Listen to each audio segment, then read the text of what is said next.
ಎಲ್ಲರಿಗೂ ನಮಸ್ಕಾರ. ಈ ಸುದ್ದಿ.com ಸಾಹಿತ್ಯ ಸಂಪತ್ತು ವೇದಿಕೆ ಇವರು ಆಯೋಜಿಸಿರುವ ರಾಜ್ಯಮಟ್ಟದ ಸ್ವರಚಿತ ಕವನ ವಾಚನ ಸ್ಪರ್ಧೆ. ನನ್ನ ಹೆಸರು SV ಶಾಂತಕುಮಾರ, ಪಲ್ಲಾಗಟ್ಟೆ, ಜಗಳೂರು ತಾಲೂಕು, ದಾವಣಗೆರೆ ಜಿಲ್ಲೆ.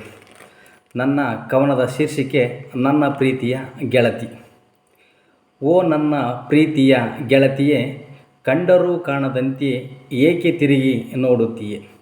ನನ್ನ ಹೃದಯವನ್ನು ನೀನು ಅರಳಿಸಿರುವೆ ಪ್ರಿಯೆ, ಮೌನವಾಗಿ ಮುಂದೆ ನಿಂತಿರುವೆ ನಾ ನಿನಗಾಗಿಯೇ.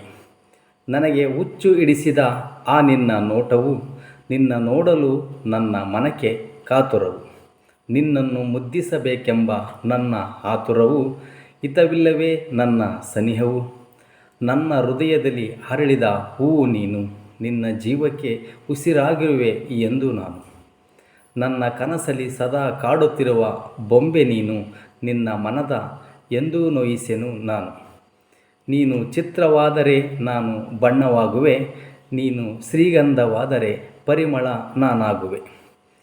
ಕಷ್ಟ ಸುಖದಲ್ಲೂ ನಿನ್ನ ಜೊತೆಗಿರುವೆ, ನಿನ್ನ ಜೊತೆಗೆ ನನ್ನ ಜೀವವನ್ನೇ ಕಳೆಯುವೆ. ಇನ್ನಾದರೂ ನನ್ನ ಮೇಲೆ ನಂಬಿಕೆ ಬಾರದೆ, ಮತ್ತೇನು ಮಾಡಲಿ ಎಂದು ನೀನು ಹೇಳಬಾರದೆ. ನೀನಿರದ ಜೀವನ ಬಲು ಬೇಸರವಾಗಿದೆ, ಜೀವನ ಪೂರ್ತಿ ಮನ ನಿನ್ನನ್ನೇ ಬಯಸಿದೆ. ಆಸೆಯ ಸರಮಾಲೆಯನ್ನೇ ಕಟ್ಟಿರುವೆ, ನಿರಾಸೆ ಮಾಡದಿರು ಚೆಲುವೆ. ನೀ ಎನ್ನ ಕಲ್ಪವೃಕ್ಷವಾಗಿರುವೆ, ನಿನ್ನ ಮೇಲೆ ಅಪಾರ ಭರವಸೆಯನ್ನೇ ಇಟ್ಟಿರುವೆ.